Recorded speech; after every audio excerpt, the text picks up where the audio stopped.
Bonjour, ici Daniel Lambert, psychologue. Premièrement, félicitations de vous être inscrite à cette infolette afin de recevoir les 9 pièges les plus fréquents dans lesquels on peut tomber lorsqu'on a un enfant qui est plus difficile. Allons-y tout de suite avec le premier piège, vouloir corriger tous les comportements désagréables de l'enfant en même temps. Bon, j'avoue que c'est un piège qui est bien attirant, de vouloir corriger tous les comportements désagréables une bonne fois pour toutes. On est épuisé, on veut enfin du calme, et de plus en plus, tout nous énerve. Souvent, plus le temps passe, et moins on comprend pourquoi notre enfant agit ainsi. Mais, vouloir tout changer en même temps demeure une erreur. Voici pourquoi.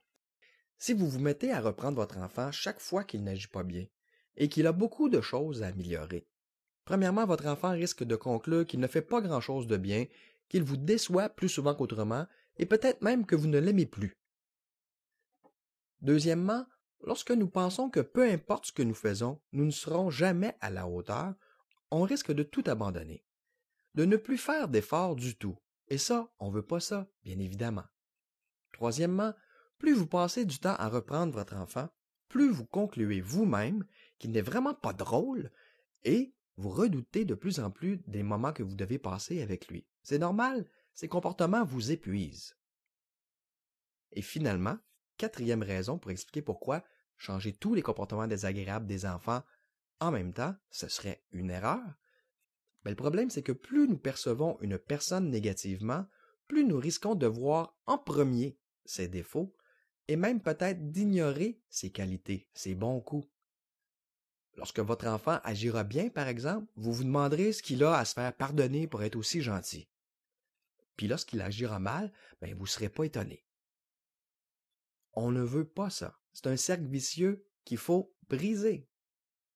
Je connais aucun parent qui aime le rôle de parent police dans lequel on tombe souvent lorsqu'on veut tout régler en même temps.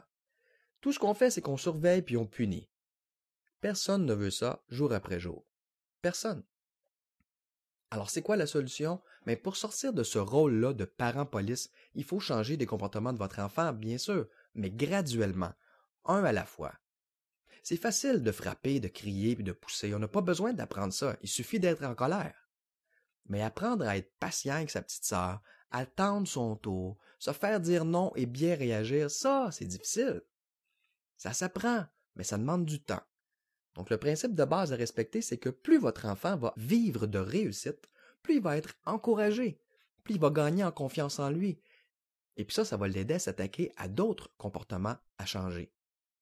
Inversement, plus vous lui reprochez de choses souvent, plus il se décourage et plus il accumule de frustration qui, tôt ou tard, va finir par exploser, ça aussi.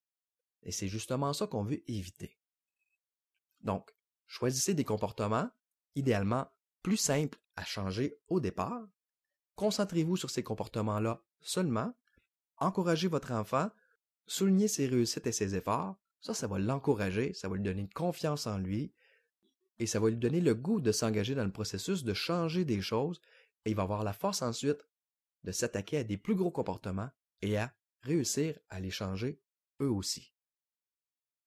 Si vous sentez le besoin d'aller plus loin avec votre enfant, sachez que j'ai écrit également un guide pratique sur le sujet. Il s'appelle « L'enfant qui fait des crises ». Ce guide-là vous offre une méthode en 10 jours pour faire cesser les crises sans brimer les besoins de votre enfant et évidemment en y allant graduellement, comme je viens de vous expliquer. Si vous voulez en savoir davantage sur ce guide-là, vous n'avez qu'à cliquer sur le lien que j'ai ajouté dans la description de cette vidéo-là. Je vous souligne en même temps que la méthode offre une garantie de 30 jours ou argent remis sans question. Je ne suis pas là pour prendre votre argent, mais bien pour vous aider si je le peux. Il y a bien des familles qui se sont épargnées bien des tracas grâce à mon guide. Vous n'avez donc rien à perdre. Je vous invite donc à vous informer en cliquant sur le lien que j'ai ajouté dans la description au bas de cette vidéo. Alors ici Daniel Lambert, psychologue, qui souhaite pouvoir vous aider à retrouver une belle harmonie familiale.